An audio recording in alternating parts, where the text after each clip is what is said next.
Hey everybody, this is the explanation for In and Out, so I hope you enjoyed as much as I do. Now to begin, you will need a regular deck of playing cards. You will also need to create a gimmick that looks just like so.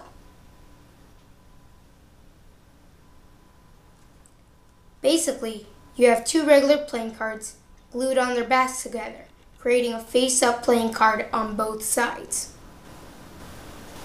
After you glue them together, you will need to take a regular rubber band and you will need to cut out the ends of it. And you will need to measure the width of a playing card. And you will need to place the rubber band on it and cut it to where it is even on both sides. After that, you will have to glue the rubber band to the center of the playing card, creating your gimmick. You will also need a regular rubber band. And you will need to use the two normal playing cards that correspond to your gimmick. Now the setup for the trick is as follows. You'll need to take the card that has the rubber band on it on one side and place that card on bottom. You need to place the card with the normal back on it face up on the deck. You'll need to take your gimmick and place it on bottom of the deck, just like so. Now your setup is complete and you are ready to begin with the trick. Start by doing any force of any one you could choose. For this matter, I'll be using a slip riffle force, which is basically riffling the cards. When your spectator calls stop, you take every card from where they call stop, except the top card, placing it in the other packet.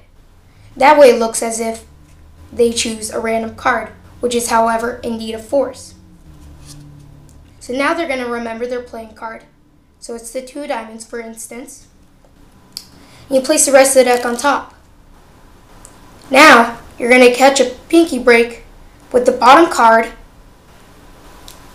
of the gimmick, just like so, separating the gimmick from the rest of the deck. Now you're going to place your rubber band on the entire deck, except your gimmick. So this is where you're at right now. You have your entire deck wrapped up with a rubber band, except your gimmick, however.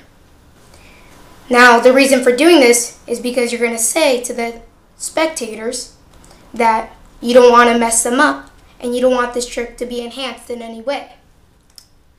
Now you can flash the bottom of the card because the gimmick allows you to do it, because you cut out a rubber band strip from the card of the rubber band.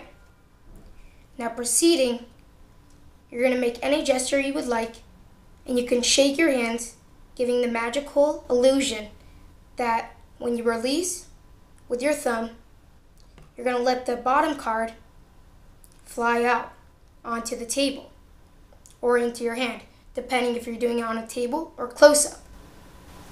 Now, it will look as if their card has magically flew out of the deck onto the table or into your hand. Now you pick up this card and be careful not to flash the back of it, because it is the gimmick indeed, and the back will ruin the trick. Now you're going to turn the rest of the deck face up, and you're going to place it on top of the gimmick card. And you're going to make one more gesture by snapping your fingers, and you can show the back now on bottom. It will look as if their card has completely vanished from the deck. Now you're going to unwrap the rubber band from the deck. And you're going to say to the audience, do you remember where your card was when you first started? And they're going to say in the middle, face up. And now you're going to show, once again, it has reappeared in the middle from where it first started, because it was only a hallucination just to begin with. And that is In and Out, and I hope you enjoy it. Thank you for listening.